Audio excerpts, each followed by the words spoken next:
Right, so now's the time as good as any to give you a little tour of what's going on here at Ghostbusters Fan Fest. Let's start here at Ghost Core HQ. This is the offices on Sony lot where they make all the new Ghostbusters products, whether they're films, cartoons, God knows what they've got planned. Obviously, next year, the 2020 film with a young cast, and apparently everyone's returning. There's going to be a director's speech later, panel, and I'm guessing some big news is going to drop. Let's do a little tour. Ghost Core. So look where I am. Oh, look at that, baby. Look at that, it's the Ecto ones. And there's the 2016 one just over my shoulder. Yes, I'm wearing a Spirit Coat Proton pack. Let's have a look at this one again. Here we go. Oh, I do love that Cadillac. I like its sharp angles compared to the bulbousness of this one. It's funny, that's the difference for me. One's angular and one's bulbous. Ecto 184, bulbous. Angular. Right. You don't need to know that. So let's do a little walk. There we go. As I say, Ghost Core. Nice reproduction of the firehouse there. Let's do a little wander. So there's lots of things going on here, as you may know. There's a Southland Ghostbusters there. Store where I bought this stuff here. They're also doing a Pride thing here at the same time. So, oh, shade, good, you can see me. So there's lots of things, there's stands going on, people selling produce and minor Ghostbusters related items, toys, Ecto Cooler, which is a big drink in America that gets brought out every time Ghostbusters wants to bring it back. See? And this is actually, those are the cartons. The tins I've got there from the 2016 re-release, but the Ecto Cooler is a whole thing.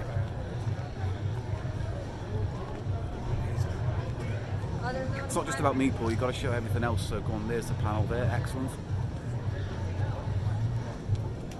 I've never been up this way, so the whole fest is spread out across the Sony lot, and there's a lot going on.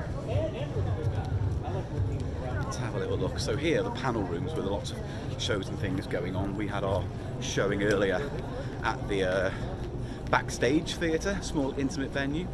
But on the Sony lot, they've obviously turned this into some kind of makeshift, I don't even know what you want to call it, like fake studio lot. I'll show you that way.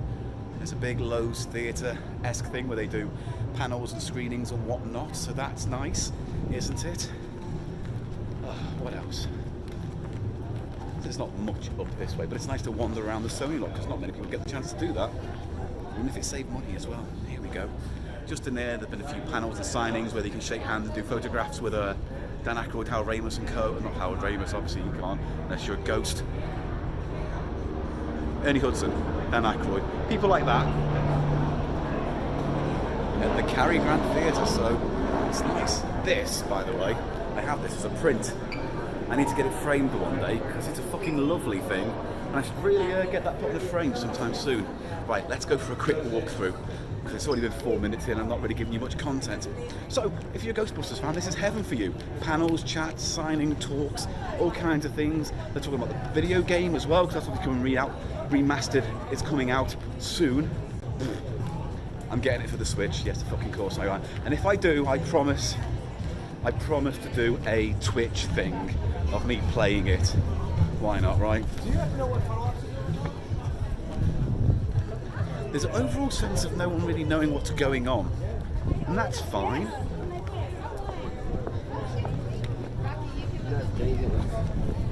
Don't spill me drink. I mean, again, I spilled it 3 times already, once in front of a room of minor celebrities in the green room. So, you know when you get the stink eye from Ernie Hudson because you're a clumsy fuckstick? There you go. So yeah, we're walking back down here again like we did before. Bumped into Jason Reitman very briefly, and he said, hello. Great anecdote. Everyone's busy. I was busy and I have no fucking time. Language, Timothy, we are around kids around here. I don't need to swear all the time. So I still feel weird using a selfie stick. It feels very 2006 to hold a selfie stick, but whatever. So here we go. I love that.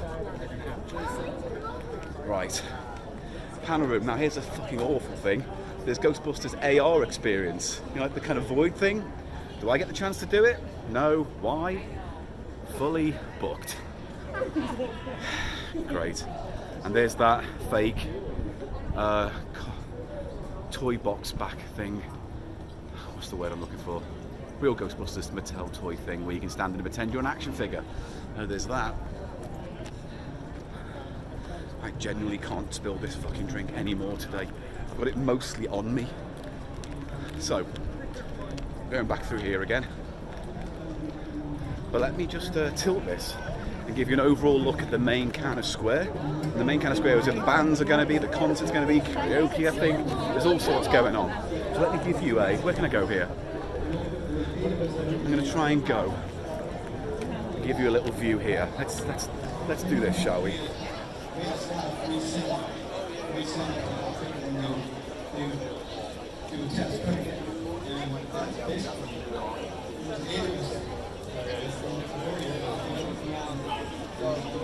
I sat right next to them and they didn't like the look of me. Ladies and gentlemen, Mr. William Bryman. Hi there, everybody. Don't Paul, you were talking about the library goes. The most thrilling thing that happened at the very, very first screening we had no special effects. I think it had a little bit of the changeover head that's in the library ghost. And this was the first we were watching audience. There were no effects, and but the audience immediately screamed really loud as soon as the change happened. And like 1 second later, everybody starts to laugh. And we all went, wow. It was that combination. And it happened in every screening I've ever been to. Even last night. How about the balance of scares and comedy in your movie? How did you manage to make some of your favorite scary moments in 2016 Ghostbusters? Well, in general, the great thing about comedy and horror is that you achieve the same thing. But I find comedy is only great when the stakes are big and if there's real danger to the characters. And so, for us, it's just like making sure, taking the template, amazing template that Ivan had started, and just trying to play on that in our own way. We really just try to keep people off their guard, but try to keep them laughing at the same time. It's a very delicate balance. Intense ratings over and over again to try to get the balance right. Yeah, I think it's the greatest. It goes all the way back to Abbott Costello and Frankenstein and all those things. It works, so why would you not do it? It's not the same as the you silence in a similar way in a concert scene and demons at your shoulders and it just gets real quiet. You're like, is she gonna get crushed? Float off? So Jason, in your film, which is coming out a year from now, start shooting. When you tell us when you start shooting? If all goes planned, we are going to start shooting in 5 weeks. And what can you tell us about the balance of scares and comedy? You told me you want this to be scary. Yeah, I do. I mean, that's one of my favorite things about the original. One of my favorite things about movies of that time, also in the movies, that a movie could be really funny and really scary, and particularly for young people. I think scary young people. I want to scare children. I think that's where I'm getting to. So, your film, Jason, is connected in some way to the original Ghostbusters. It's the same universe. Paul, when you made your Ghostbusters film, you decided you wanted it to not have this history. Why did you want it to be its own unique story? Well, for me, it was, I like the idea of starting this new team, and originally when I thought of it, the first thing I thought of it when asked me is like, well, I just want to work with the funniest people I know. We're the funniest people I know, all these really funny women that I work with all the time. So I thought, oh, this would be great. And then it's like, well, should it be their daughters? Should it be this? And then that's kind of felt like, and sometimes we can decide if I was right or not. Some people don't agree. I thought, why not let them have their own origin story? I love all the technology in Ghostbusters. Ghostbusters, and I was like, well, I wonder how that developed. I'm a real science nut, so I was like, well, let's kind of find where that came from, and then have these characters that can bond and find themselves. Versus, I personally didn't want them to just be handed, here's the technology, go out and do it. So, again, for better or worse, I thought it was fun. I'm very proud of it. So, It's a great thing seeing all the different kind of Ghostbusters. So there we go, I can show you the entrance, but I might film that later on the way out because that makes more sense than me going over there right now. But all you need to know is that it's packed. There are nooks and crannies, like there's the Rock Planet Coaster thing because they're doing a Ghostbusters version of Planet Coaster soon. Playmobil, die-cast. So, I'm knackered, but I'm having a great time. And I wouldn't be able to do it really without the Cheap Show audience and the Bartians people and the Digitites people who have all supported me and said, go just fucking do it and live a dream. So, here's my message to leave you with at this point. If you don't ask, you don't get. They might say no. Of course they might say no. And that's fine. But if they say yes, who knows what could happen next. So, thank you.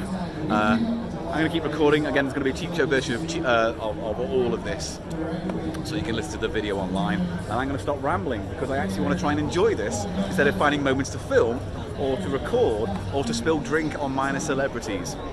That's the way I roll. See you later, guys. Oh, I used the word guys. Oh, fuck.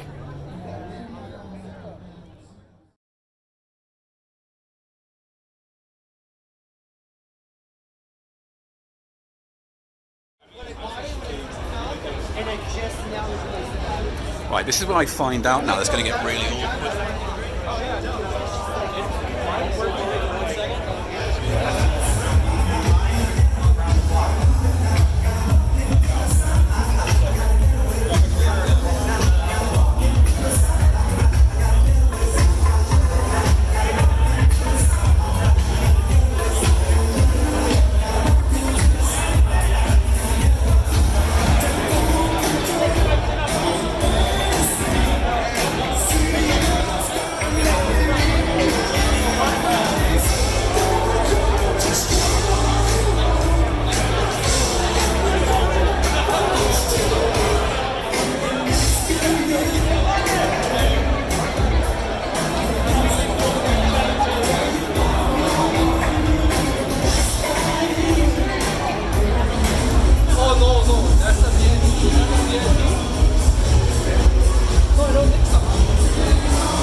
invented the Ghostbusters when he was researching all this like research back in the 1920s. Yeah! He's dancing inside, dancing in his grave, not whirling in his grave. His spirit goes on, and he'd be very pleased to see what we have here today. Before the first movie came out, no one knew what ectoplasm was. Now millions do. You certainly do. When we did the first movie, you know, we needed a counterpoint. We needed an authoritarian figure. We needed a human villain. And we said, we're not going to get a guy who's going to take this part and try to be funny. We need a real actor. We found a graduate of the program in drama at Carnegie Mellon, theater veteran, stage veteran. Fine actor is what we use. He's down. He's with us tonight. William Anderson.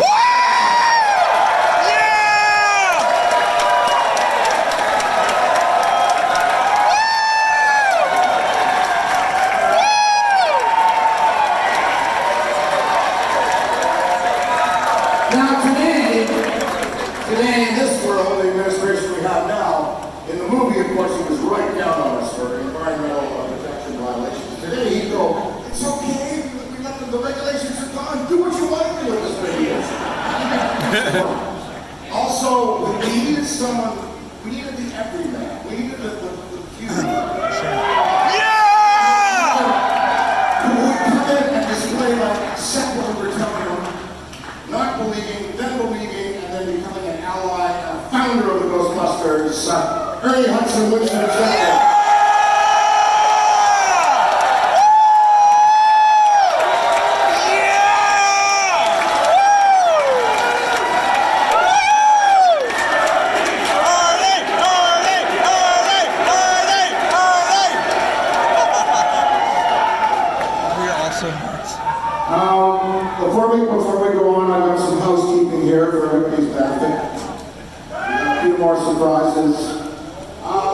Soon, on the 35th anniversary celebration, we're going to have the GB1 and GB2 4K Ultra HD, set all kinds of new footage, a limited edition.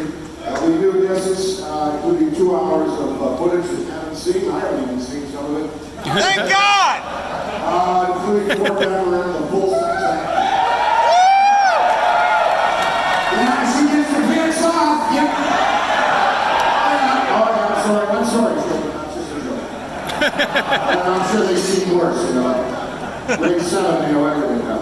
And the original 1984 exhibitor reel that we show people to sell the movie. So there'll be some cool features included in this limited edition anniversary steelbook, and there'll be a clip after we're done to show you what's up there. Now, I wrote this script.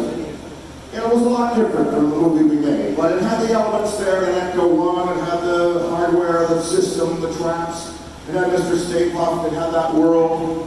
But what we needed, we needed a cineast. We needed a filmmaker. We needed someone that was effective in delivering mass appeal comedies with intelligence, and bring someone who would direct actors and also handle the massive special effects and the huge production that ensued once we got the movie going. There's only one man, a favorite of ours in our generation. He's here tonight, I've read.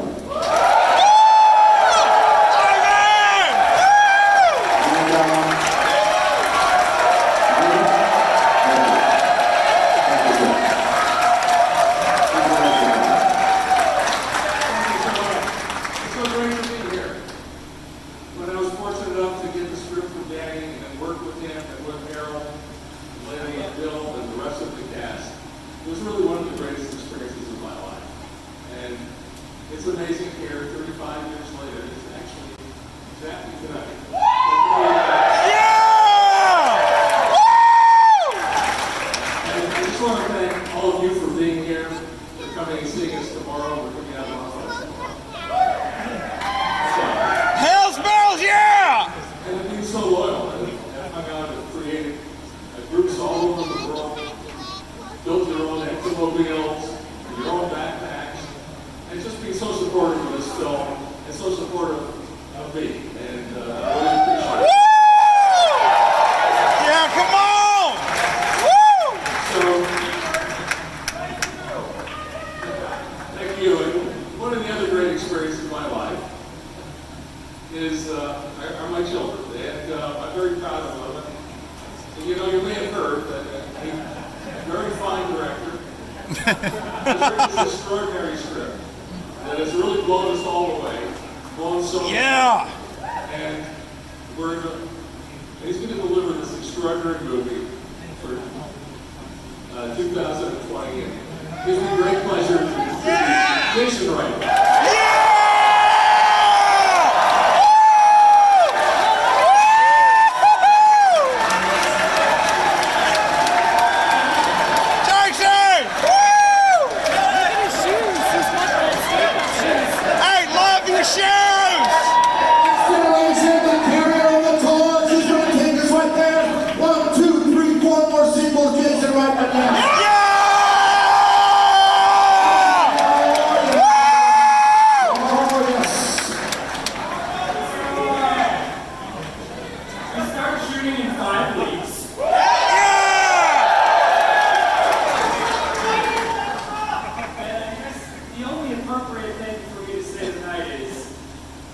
My dad says you guys are full of crap. Yeah!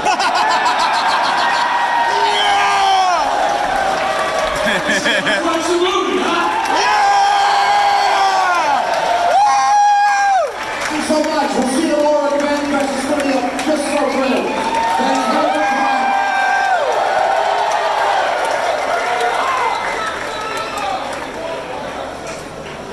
We can roll that Ultra HD clip now if you want, so they can see what's in the